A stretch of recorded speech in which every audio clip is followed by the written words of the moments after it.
OBC महासंघाचं आज 11वं राष्ट्रीय महाअधिवेशन संपन्न होत आहे। कर्नाटकची राजधानी बंगळुरू इथे राष्ट्रीय महाअधिवेशनाचं आयोजन करण्यात आलंय। या अधिवेशनात ओबीसी आंदोलनाची पुढची दिशा निश्चित होऊ शकते। जरांगेंच्या आंदोलनाच्या इशाऱ्यानंतर ओबीसी महाअधिवेशनाकडे सगळ्यांचं लक्ष लागलंय। ओबीसी समाजाच्या 28 प्रमुख मागण्यांवरील ठरावांवर यात चर्चा होईल।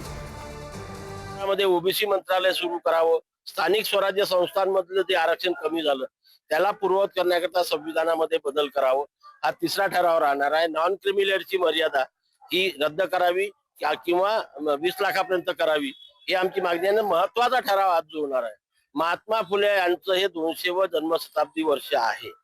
या 200व्या जन्मशताब्दी वर्षानिमित्त वर्षात त्यांना मरणोत्तर महात्मा ज्योतिराव फुले आणि सावित्रीबाई फुलेंना भारतरत्न देण्यात यावा, हा प्रमुख ठराव या ठिकाणी आज मंजूर होतो।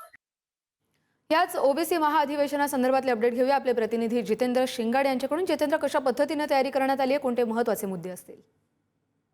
नक्कीच कस्तुरी, कारण राष्ट्रीय ओबीसी महासंघाचं 11वं अधिवेशन आहे बंगळुरूमध्ये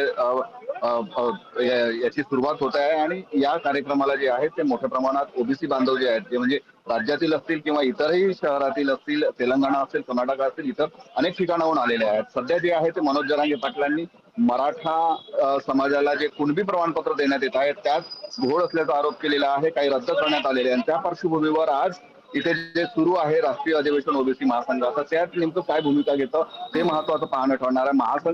राष्ट्रीय ओबीसी महासंघाने मराठा आरक्षणाला कधीही विरोध केलेला नाही, मात्र आमच्या ताटातलं काढून देऊ नये, आमचं जे आहे ते आम्हाला मिळावं, त्यांचं जे आहे ते त्यांना मिळावं, अशी नेहमी सातत्याने भूमिका घेतलेली आहे।